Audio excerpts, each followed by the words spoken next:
Mga kababayan, pakinggan po ninyo ang balita na ito. Huwag po niyong palampasin at para may maibigay man akong payo, kasi alam niyo aking channel, lagi po ako nagbibigay ng payo. Gusto ko kasi makatulong sa kapwa. Mayroon pong balita na hindi maganda. Arestuhin ang mga vlogger. Alam niyo mga kaibigan, ano na ba ito? Panggigipit? Paggigipit ba ito? Wala na ba tayong kalayaan na magpahayag ng silakbo ng ating damdamin? Sa totoo mga kaibigan, huwag po kayong kakabahan. Hindi naman po tayo lahat arestuhin eh. Ako po bilang isang baguhang vlogger, masipag po ako makinig ng mga balita. Totoo po yan, mayroon po tayong sasampahan ng kaso ng mga vlogger po. Pero wag po kayo mag-alala, kung lalo na gagaya ko baguhan, hindi po tayo kasali doon. Alam niyo mga kaibigan, matagal na po kasi yan ina-warningan. Pero para sa akin mga kaibigan, dapat arestuhin din yung mga nagpo-post diyan kung ano-ano na mga scammer. Arestuhin din dapat. Kasi yung mga alam niyo sa totoo lang mayroon na talaga. May warrant na yung 3 yata kung hindi ako nagkamali. Ayaw ko lang po magbanggit ng mga pangalan kasi alam naman nila yan. May warrant of arrest, ibig sabihin na delikado po talaga, tagilid. Alam nyo naman ang nangyari. Kay Tatay Digong nga eh. Dating presidente, wala nga nagawa eh. Kaya po, sa mga vlogger po, alam naman natin na bawal din yan kay Mita. Yung mga magsasalita ka na hindi maganda. Kaya lang po, yung iba napapasubo sa silakbo ng damdamin. Kaya po, importante po na bago po tayo, kagaya nito, bago ako humarap sa camera, huminga muna ako ng malalim, uminom muna ako ng kape para medyo ma-relax ba. Kasi kung magpadala talaga tayo sa ating silakbo ng ating damdamin, makapagsalita tayo ng hindi maganda. Alam niyo, alam naman natin yan, di ba? Na may mga bawal kay Mita. Kayo po, mga autoridad, di naman po yan basta-basta kasi alam na po ng patakaran ng Facebook at YouTube. Di naman po, sa totoo lang, ako pantay kasi ako mga guys eh. Alam nyo, ating mga autoridad, alam din nila lalo. Alam din nila lalo. Marami din tayong nag-vlogger na mga autoridad eh.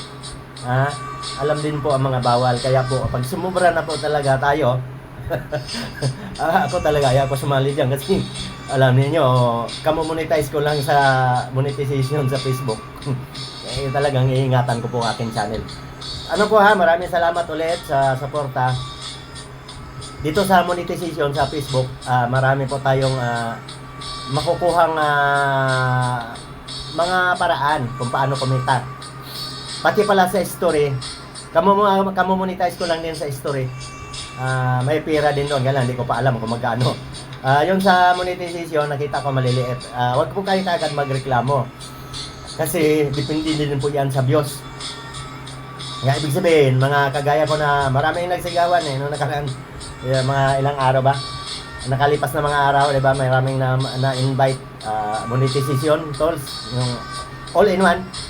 Kaya lang, marami din pong nagreklamo. Maliit daw ang kita. Wala po tayong magagawa at alam niyo sa dami ng vlogger, hindi mo kaya bayaran ni Mita lahat yan. Kaya nga binago, nung una, nung nag-anon ba ng kumbisa to, 2020, tiba-tiba talaga yung iba doon. Kasi malalaki pa talaga ang kita, ang bigay. Ngayon, alam mo si Facebook, malulugi siya, binawasan. Kaya po, pasensya na po talaga tayo. Masalamat na lang tayo kung na-monetize na tayo kasi kahit na alam niyo kahit may kunting kita, dagdagan din natin ng trabaho.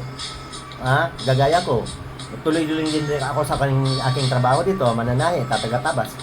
Dagdag kita. Sige, babalik na tayo sa mga vlogger. Kinabahan tuloy yung mga vlogger eh. Seryoso po. Yun parang tatlo eh. Ibig sabihin, may warrant of arrest. tagilid na po talaga yan. Kaya po, yun po, wag po tayong padala sa silakbo na ating damdamin. Kasi alam ko, parang 20. Yung kinasuhan na 20. Yung mga napapatawad pa yung medyo hindi masyado yung hindi masyado masakit magsalita. Kasi ang alam ko, dami yan dati eh. Ngayon na 20. Yun nga ng siguradong kasuhan.